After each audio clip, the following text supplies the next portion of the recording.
मैं अमित यादव आप सभी का अपने YouTube चैनल करियर गुरु में स्वागत करता हूं। बच्चों, आज जो चैप्टर हम शुरू करने जा रहे हैं वो है प्रकाश परावर्तन तथा अपवर्तन, यानी लाइट रिफ्लेक्शन एंड रिफ्रैक्शन। तो दोस्तों, हम लोग जानते हैं प्रकाश क्या होता है, यानी जो भी वस्तुएं हम देख पाते हैं वो प्रकाश के वजह से ही देख पाते हैं।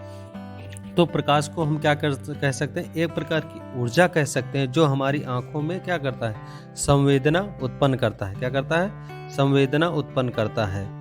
अब प्रकाश क्या होता है, कैसे हम उसको डिफाइन करेंगे, कैसे क्या पर उसकी चाल होती है।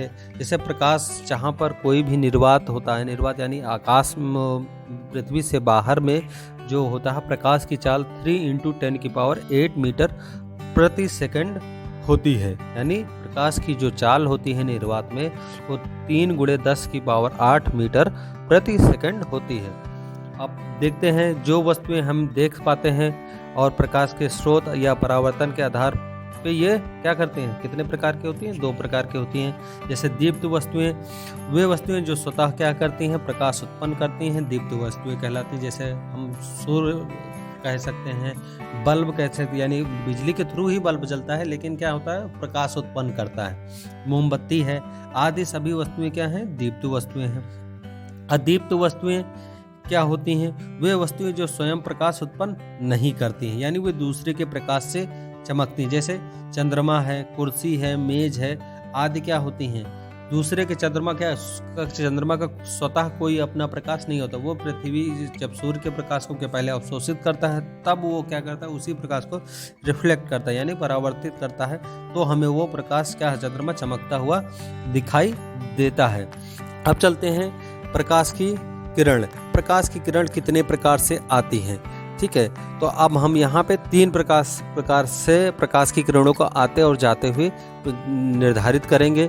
तो उसी को जब प्रकाश क्या होता है, एक दिशा में एक समूह पर आता हुआ दिखता है तो उसे किरण पुंज कहते हैं। तो इसी प्रकार से हम अपसारी प्रकाश, अपसारी प्रकाश और समांतर प्रकाश, यानी इन्वर्जन, डाइवर्जन और पैरेलल, ये सारे प्रकाशों के बारे में जानकारी देंगे।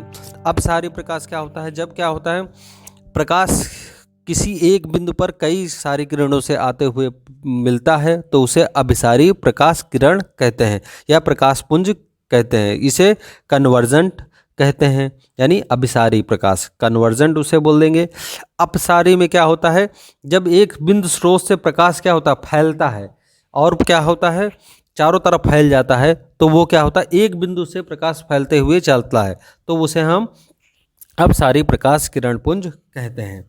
अब आता है हमारा लास्ट में तीसरा प्रकाश किरण पुंज, जो होता है समांतर प्रकाश किरण पुंज। समांतर प्रकाश किरण पुंज वो होता है जो क्या होता है, पैरेलल चलता रहता है, यानी वो ना एक बिंदु से आता हुआ मिलता है ना एक किसी बिंदु पे से जाता हुआ मिलता है, वो एक समांतर रेखा में चलता चला जाता है। तो वो क्या कहलाता है, हमारा समांतर प्रकाश किरण या पैरेलल प्रकाश किरण पुंज कहते हैं। अब चलते हैं प्रकाश का परावर्तन, यानी रिफ्लेक्शन ऑफ लाइट। क्या होता है रिफ्लेक्शन ऑफ लाइट? वो होता है जब प्रकाश क्या होता है, किसी आता है किसी पॉलिशदार या किसी दर्पण पे क्या होता है, परावर्तित होकर क्या होता है, फिर से उसी माध्यम से में लौट जाए, तो ऐसे हम क्या कहते हैं, प्रकाश का परावर्तन कहते हैं। और उस जिस तल से वो टकरा कर लौटता है उसे हम क्या होते हैं, प्रकाश का परावर्तक तल कहते हैं। यानी हम प्रदर्शित करना चाहें तो एक समतल दर्पण ले लें और समतल दर्पण में जब प्रकाश की किरण आती है तो उसे आपतित किरण कहते हैं, और जब समतल दर्पण से टकरा के उसी माध्यम में अभिलंब के थ्रू लौट जाती है तो उसे क्या हम कहते हैं, परावर्तित किरण कहते हैं। तो इसके द्वारा जो परावर्तन का पहला नियम बनता है वो क्या कहलाता है, आपतित किरण, परावर्तित किरण तथा आपतन बिंदु पर खींचा गया अवलंब, तीनों क्या होते हैं, एक तल में होते हैं। क्या होते हैं, तीनों एक तल में होते हैं।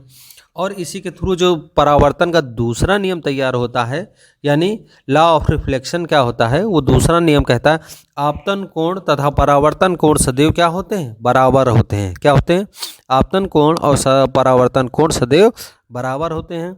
जो हम क्या है चित्र के माध्यम से आपको प्रदर्शित कर रहे हैं, आप देख सकते हैं आपतन कोण को आई से प्रदर्शित किया है और परावर्तन कोण को R से रिप्रेजेंट किया गया है। दोनों कोण आपस में क्या हैं, बराबर हैं। यानी हम सीधे सीधे इससे लॉ ऑफ रिफ्लेक्शन से नियम निकालते हैं। अगर समतल दर्पण लेते हैं और आपतित किरण, परावर्तित किरण तो और अभिलंब तीनों एक ही तल में होते हैं तो उनके कोण भी सदैव क्या होते हैं, बराबर होते हैं। तो वीडियो कैसा लगा कमेंट करके बताइएगा दोस्तों। धन्यवाद।